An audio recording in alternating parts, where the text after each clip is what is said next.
ফুদেন bench থেকে আসার পর মোটামুটি খেলায় স্পিড বাড়ছিল, যে এই ধরনের স্পিডটা ফার্স্ট হাফে দেখা যায়নি। মোটামুটি একটা স্পিড আসছিল ও আসার পর, কিন্তু ওভারঅল হিসাব করলে সে এসেও ওই স্পিডটা বাড়িয়ে কোনো লাভ হয়নি। ওই শেষে একদম পয়েন্ট শেয়ার করতে হয়েছে ইন্টার মিলানের সাথে।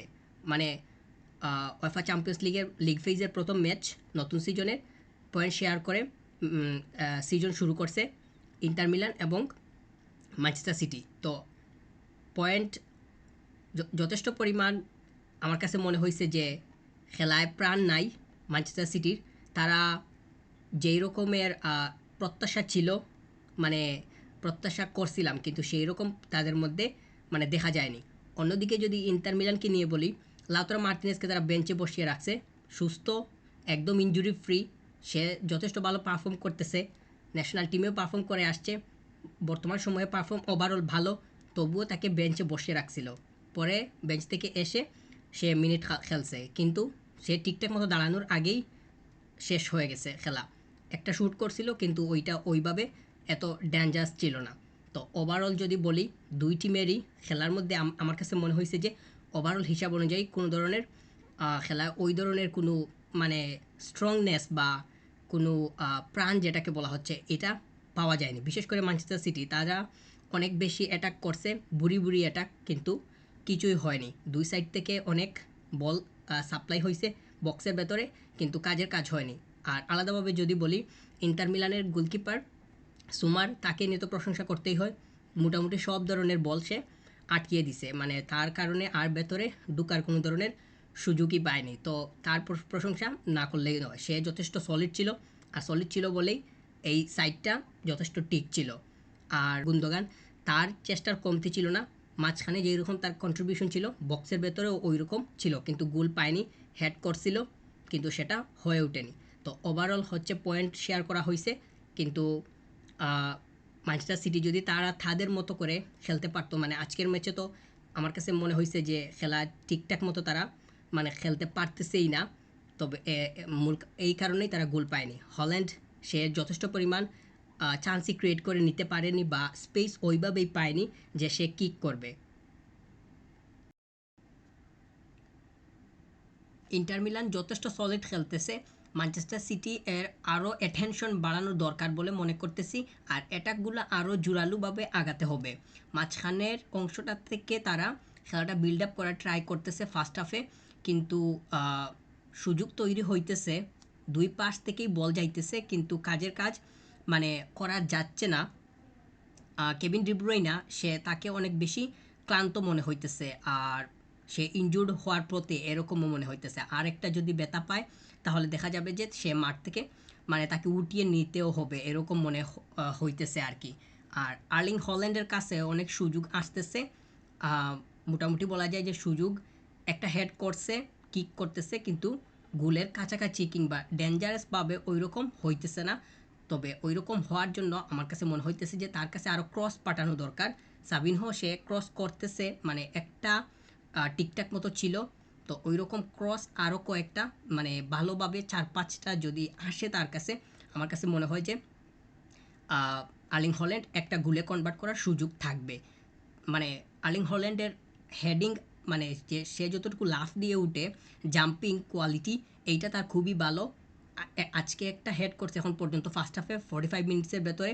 তো ওইখানে একটা যে হেডটা করছিল অনেকটাই লাফ দিয়ে উঠছিল। এইরকম যদি 2-4টা বল মানে দেখে দেখে তাকে পাঠানো যায়, তাহলে গোল হওয়ার সম্ভাবনা থাকবে।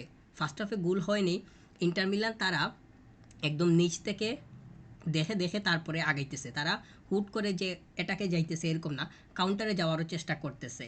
জেলেন্সকি, সে খুবই ভালো খেলতেছে। মানে এই প্লেয়ারটার মুভিংগুলা বুঝে উঠতে ম্যানচেস্টার সিটির প্লেয়াররা মানে পারতেছেই না। তাকে যে মার্ক করবে এটাও অনেকটাই হয়ে উঠতেছে না। তবে ম্যানচেস্টার সিটির ডিফেন্ড কিন্তু খুবই সলিড, মানে ডিফেন্ডটা কোনোভাবেই তারা ভাঙতে পারতেছে না। আমি আমার প্রিভিউতে বলছিলাম যে মানে ডিফেন্ড তারা যথেষ্ট স্ট্রং, পুরো স্কোয়াডই স্ট্রং, ডিফেন্ডটা বিশেষ করে স্ট্রং। গবার্ডিওল প্লেয়ারটা যে লেফট ব্যাকে খেলতেছে ফার্স্ট হাফে, ও তার সাইডটা খুবই স্মার্টলি হ্যান্ডেল করতেছে। এই প্লেয়ারটা মানে দিন দিন খুবই ভালোভাবে এই স্কোয়াড এবং টিমের সাথে মানিয়ে নিতেছে। তার যত সময় যাবে তত বেশি ইমপ্রুভ হইতে থাকবে বলে মনে করতেছি। আর একটা বল হেড করে বের করে দিছে, যেটা আপনারা দেখছেন কি হয়েছিল, মানে এডারসন তো বের হয়ে গেছিল আর ওইখানে বার মানে গোল পোস্ট খালি ছিল, কিক করছিল, ওইটা হেড করে বের করে দিছে। তো এইটা খুবই সুন্দরভাবে সে সরিয়ে দিছিল। ওভারঅল বলা যায় যে মানে ফার্স্ট হাফে এখন পর্যন্ত মানে ইন্টার মিলান তারা যথেষ্ট আমার কাছে মনে হয়েছে যে যতটুকু তারা অ্যাটাক করছে ততটুকু পর্যন্ত তারা সলিড ছিল, কিন্তু যদি স্কোর পাইতে চায় তাহলে এগুলো আরও জোরালো করার দরকার দুই টিমের জন্যই। আমার কাছে মনে হয় যে স্কোরিংটা সেকেন্ড হাফে হবে অবশ্যই, আর এইভাবে যদি চলতে থাকে তাহলে মানে স্কোর পাওয়ার সম্ভাবনাটা অবশ্যই কমে যাবে। চ্যাম্পিয়ন্স লিগের লিগ ফেজের প্রথম ম্যাচে রাতে মাঠে নামতেছে ম্যানচেস্টার সিটি, তাদের প্রতিপক্ষ ইন্টার মিলান। ইন্টার মিলানের সাথে আগেও চ্যাম্পিয়ন্স লিগে মুখোমুখি হয়েছিল ম্যানচেস্টার সিটি। তো দুই দলকে খুব ভালোভাবেই চেনা আছে, মানে একদল আরেক দল সম্পর্কে মোটামুটি বলা যায় যে তাদের ধারণা আছে। যেহেতু ধারণা আছে সেহেতু ধরেই নেওয়া যায় যে ম্যাচটা খুব ভালোভাবেই একদল অপর দলকে মানে পড়ালেখা করে তারপরেই আসতে পারবে এবং ফাইটিংটা খুব ভালোভাবেই হবে সেটা বলাই যায়। ম্যানচেস্টার সিটি তারা গত ম্যাচে ব্রেন্টফোর্ডের এগেনস্টে 2-1 জিতছিল, ওইখানে তারা ক্লিন শিট রাখতে পারে নাই, একটা কনসিড করছিল। তো মানে ব্রেন্টফোর্ডের এগেনস্টে তারা একটা গোল কনসিড করাটা তাদের জন্য মানে একটা রেড সিগন্যাল বলে মনে করতেছি, কারণ ব্রেন্টফোর্ডের এগেনস্টে তারা যেহেতু ক্লিন শিট রাখতে পারে না, একটা গোল কনসিড করছে, সেহেতু এটা ধরে নিতে পারি যে ইন্টার মিলানের জন্য তারা তারা মানে ইন্টার মিলান তাদেরকে যে কোনো সময় বিপদে ফেলে দিতে পারে। অর্থাৎ ডিফেন্স থেকে শুরু করে গোলকিপারকে তারা মানে টপকাতে কিংবা বেদ করতে খুব বেশি মানে আহামরি বেগ পোহাতে হবে না, কারণ যেহেতু ব্রেন্টফোর্ড মানে তাদেরকে গত ম্যাচে স্কোর করতে পারছিল, ইন্টার মিলানও তাদেরকে স্কোর করার মতো যোগ্যতা কিংবা সক্ষমতা আর অবশ্যই তাদের আছে, তাদের স্কোয়াডটা যথেষ্ট বড়। তো ম্যানচেস্টার সিটির সাথে তাদের ফাইটিংটা খুবই ভালো হবে। লাস্ট ম্যাচে আমরা ম্যানচেস্টার সিটি এর স্টার্টিংয়ে সাবিনহোকে দেখেছিলাম। তো এই প্লেয়ারটা যথেষ্ট মিনিট গত ম্যাচে খেলার সুযোগ পাইছিল। তো ওই ম্যাচে আমি মানে সেকেন্ড হাফটা দেখছিলাম এবং ওইখানে সাবিনহোকে আমার খুব ভালোভাবে পর্যবেক্ষণ করা হয়েছিল। প্লেয়ারটা খুবই ভালো রান নিতে পারে এবং সে কাট করে ভেতরে ঢুকার মতো তার যে স্কিলটা এটা খুবই ভালো। সে কয়েকটা ক্রসও করছিল, আমার কাছে খুবই দারুণ মনে হয়েছে। তবে ইন্টার মিলানের এগেনস্টে তার কোনো মানে স্টার্টিংয়ে থাকার সম্ভাবনা দেখতেছি না। ব্রেন্টফোর্ডের এগেনস্টে যেহেতু তাকে সুযোগ দেওয়া হয়েছিল, ইন্টার মিলান হচ্ছে মানে এটা তো একটা বড় প্ল্যাটফর্মের জায়গা। তাছাড়া সাবিনহোর যে খুব বেশি এক্সপিরিয়েন্স আছে তাও তো না, এক্সপিরিয়েন্স প্লেয়ারদেরকে মানে এখানে প্রেফার করার সম্ভাবনাটাই বেশি। সে হয়তো বেঞ্চ থেকে এসে কিছু মিনিট মানে তাকে প্রেফার করা হইতে পারে। তবে আমার কাছে মনে হয় যে সে মানে স্টার্টিংয়ে না থাকার সম্ভাবনাটাই বেশি। তাছাড়া লেউইসকেও আমরা দেখছিলাম, এই প্লেয়ারটাও স্টার্টিংয়ে গত ম্যাচে খেলছিল। তাছাড়া রেগুলার স্টার্টার যারা আছে তারা তো স্টার্ট করছিলই, স্টোনস থেকে শুরু করে গুন্দোগান থেকে গ্রিলিশ, মোটামুটি তারা সবাই ছিল। বর্তমানে ম্যানচেস্টার সিটি এর স্কোয়াডে যেই ব্যালেন্সটা আছে, এই ধরনের ব্যালেন্স আপনি ইউরোপের অন্য মানে বহু কিংবা অনেক বেশি যে সংখ্যক দলের মধ্যে পাবেন তা কিন্তু না। কয়েকটা টপ লেভেলের ক্লাবকে বর্তমানে হিসাব করতে যান তাহলে ম্যানচেস্টার সিটিকে অবশ্যই আপনার টপ লিস্টে রাখতে হবে, কারণ তারা যেইভাবে খেলে যাইতেছে সেটা তাদের জন্য খুবই মানে একটা ভালো দিক। তাছাড়া তাদের সবচেয়ে বড় অস্ত্র হচ্ছে আর্লিং হল্যান্ড মানে যদি এখন বর্তমানে যেই ধরনের সে ফর্মের মধ্যে আছে, সে যদি কোনো ম্যাচে গোল করতে না পারে, অর্থাৎ আগামী 7 থেকে 10 ম্যাচ টানা যদি কোনো ম্যাচে সে গোল করতে ব্যর্থ হয় তাহলে ধরে নিতে হবে যে এটা একটা মিরাক্কেল আর কি। প্রতিটা ম্যাচে আর্লিং হল্যান্ডের গোল দেখা যাইতেছে, মানে সে বলা যায় যে তা আনস্টপেবল, তাকে থামানো হয়ে যাচ্ছে কঠিন। সে একটু স্পেস পেলে কিক করে নেয় এবং কিকটা যে এমন ডেঞ্জারাস হয় কিপার সেটা বুঝতেও পারে না। তো তার গোল করার বর্তমানে যে প্রবণতাটা কিংবা এইটা যে স্পিডটা যেইভাবে বাড়ছে, এইটা মানে থামানো খুবই কঠিন। মানে এই ধারাটা আমার কাছে মনে হয় যে চলমান থাকবে। আর ইন্টার মিলানের এগেনস্টে আর্লিং হল্যান্ড যে কোনো সময় তাদের বিপদের কারণ হয়ে দাঁড়াতে পারে বলে আমি মনে করতেছি। তো এই দিক থেকে ইন্টার মিলানকে খুব বেশি মনোযোগী থাকতে হবে যাতে আর্লিং হল্যান্ড যে কোনো সময় স্পেস বের করে নিতে না পারে এবং তাকে যাতে মার্কিং করে রাখা যায়। মানে আর্লিং হল্যান্ডকে মার্কিং করাটা বর্তমানে ফুটবলে যত ধরনের কঠিন কাজ আছে তার মধ্যে একটা। তবে কঠিন কাজ হলেও অসম্ভব নয়। তাকে মার্ক করা যে খুবই আহামরি বিষয় হবে তা কিন্তু না। একটু টেকনিক্যালি আগাতে পারলে তাকে আটকানো সম্ভব। অন্যদিকে রদ্রি, বার্নার্দো এবং ফুদেন এই ৩ জন ব্রেন্টফোর্ডের এগেইনস্টে তারা বেঞ্চে ছিল। মোটামুটি নিশ্চিতভাবে বলা যায় যে তাদেরকে রেস্ট দেওয়ার উদ্দেশ্যেই মূলত বেঞ্চে রাখা হয়েছিল। যেহেতু পেপ গুয়ার্দিওলা উনি খুব ভালোভাবেই জানেন যে ব্রেন্টফোর্ডের ম্যাচের পরে তাদের চ্যাম্পিয়ন্স লিগের লিগ ফেজের প্রথম ম্যাচ অর্থাৎ ইউরোপিয়ান অন্যতম একটা জায়ান্ট ইন্টার মিলানকে ফেস করতে হবে। সেহেতু ফুদেনকে রেস্ট দেয়া, বার্নার্দো সিলভাকে রেস্ট দেয়া অনেক বেশি দরকার। তো এই দুইজনকে হয়তো স্টার্ট করিয়ে মানে স্টার্টিংয়ে দিয়ে দেওয়ার সম্ভাবনাটা বেশি থাকবে। তাদের যেই ধরনের স্পিডটা তারা মানে ম্যাচের মধ্যে কন্টিনিউ করে, এই স্পিডটা ধরে রাখতে এই দুইজনের মানে যেই ধরনের অবদান থাকা দরকার এটা খুব ভালোভাবেই দেখা যায়। তো আমার কাছে মনে হয় যে এই দুইজনকে মানে এই মূলত বার্নার্দো সিলভা এবং ফুদেন এই দুইজনকে বেঞ্চে রাখা হয়েছিল মানে একটু রেস্ট দেওয়ার উদ্দেশ্যে, এবং ইন্টার মিলানের এগেইনস্টে হয়তো স্টার্টিংয়ে দেখা যাইতে পারে। জ্যাক গ্রিলিশকে নিয়ে যদি আবার বলি, জ্যাক গ্রিলিশকে মানে আমার কাছে মনে হইতেছে ইন্টার মিলানের সাথে স্টার্টিংয়ে না দেখারও সম্ভাবনা থাকতে পারে। মানে শুরুর একাদশে থাকার সম্ভাবনা আমার কাছে মনে হইতেছে যে একটু কম।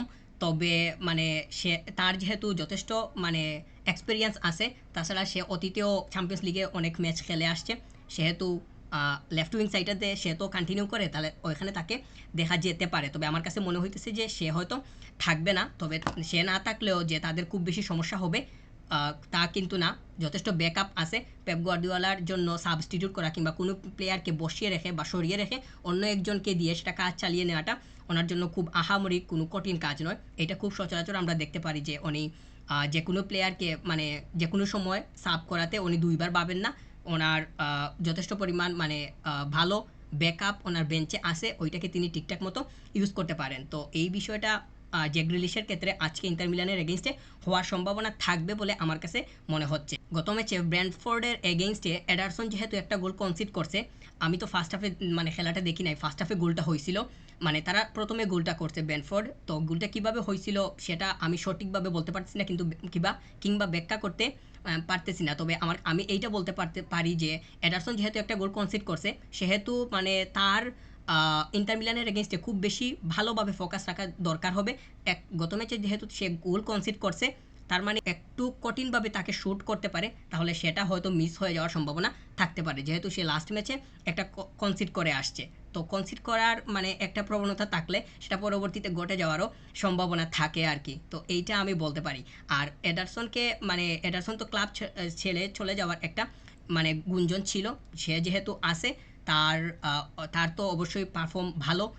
তো সে যদি ইন্টারের এগেইনস্টে ঠিকঠাক মতো থাকতে পারে, পজিটিভ থাকতে পারে, তাহলেই মানে গোল খাওয়া থেকে বঞ্চিত থাকবে আর কি। আর যদি গোল হজম করে তাহলে সেটা অবাক করার কোনো কিছু থাকবে না।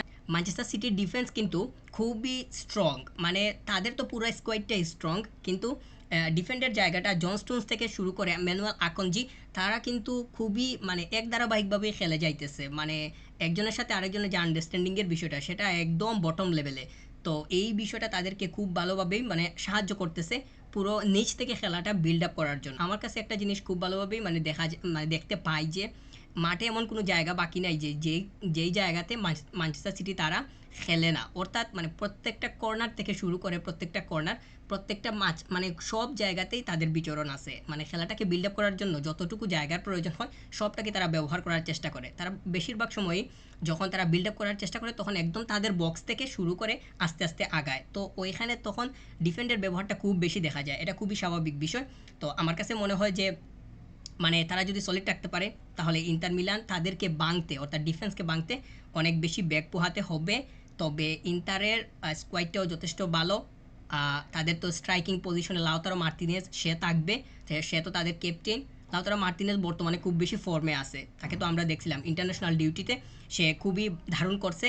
তো তার মানে তার ফর্ম যেহেতু ভালো, সেহেতু বলা যায় যে সে যদি ভালো একটা সুযোগ পায় তাহলে ডিফেন্সকে ভাঙা তার জন্য খুব বেশি যে কঠিন হবে তা কিন্তু না।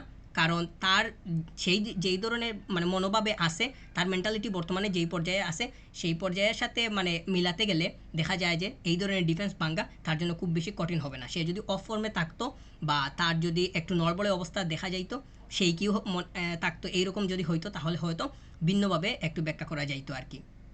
ম্যানচেস্টার সিটির লেফট ব্যাকে গবার্ডিওল প্লেয়ারটাকে আমরা দেখতে পারি ইন্টার মিলানের এগেইনস্টে শুরুর একাদশেই দেখা যাইতে পারে বলে মনে করতেছি।